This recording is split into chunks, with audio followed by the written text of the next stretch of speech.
We have a multi-tiered education initiative, Radio Camp. It's a middle school component, so it's a week-long camp for middle school students to come in and experience sort of that behind the scenes of what happens in radio, how to gather sound, how to edit that sound, and how to produce something that is suitable for broadcast. They learn how to use digital recording devices, how to handle a microphone, how to ask good interview questions, follow-up questions, listening to your interview subject, doing research so you've got good interview questions, and then they edit all that together into a public radio style feature story on a local person. And that story then gets edited together and we put them on the air. Well, the mission of WFDD is to connect with our community, to provide solid journalism, and to bring students in and actually have them participate in the exercise of journalism from beginning to end. Actually teaches them a little bit about what we do and hopefully sparks something in one kid, you never know, where they might in the future want to work at a public radio station like WFDD or even NPR. 1, 2, 3, 4, 1. The first thing we do is we go out and we walk around campus and do an audio scavenger hunt. So they've got a list of sounds to find on campus so they can get comfortable with how the mics work and what it takes to get good sound. This is the sound of people. The whole goal of the camp is they produce about a 1.5 minute news stories, and they get a name of a person they're going to interview, and between Monday and Wednesday we get them prepped for that interview, help them do some research, write good questions, talk about good interviewing skills like making eye contact and holding the microphone the right way and everything else we need to do. You learn a lot of stuff and you kind of feel like a professional. Like we even have these little things on our microphone. And we interviewed people today. I interviewed Sarah Barnhart, and other people interviewed poets, writers, artists.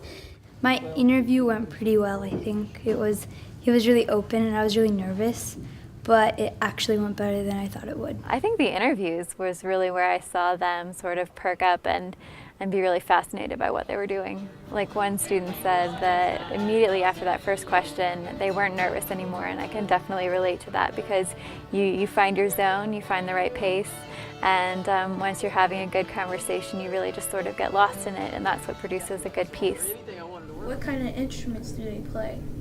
They play all sorts. When we come back and they listen to that interview and write down the best bits, they learn how to edit the clips a little bit, correct audio levels, do cuts and things like that. You select the part that you don't want, and then you just hit delete. And then by Thursday afternoon, they're writing their scripts, and then Friday morning, they're in the studio with a producer, recording their narration and getting everything cobbled together, and by lunch on Friday, they've got a 1.5 to 2 minute news story that'll go on the air on WFDD. Mild-mannered cartoonist and an author who bases his cartoons on history. Excellent. That's the stuff. Keep it going. I'm very excited to hear myself on the radio. It's going to be fun listening to myself on the air. It's really special, particularly for the parents who probably do listen all the time, to hear a voice that they hear all the time on the radio station introduce their child's story. I'm Asha Locke for WFDD. I would love to hear it on there. I'm sure she's looking forward to that, and I think her piece sounded great as well as all the other kids. They did a great job. Oh, it was great. It was great to hear them. They sound so professional. They sound like they could get here and just get on the air here at WFDD.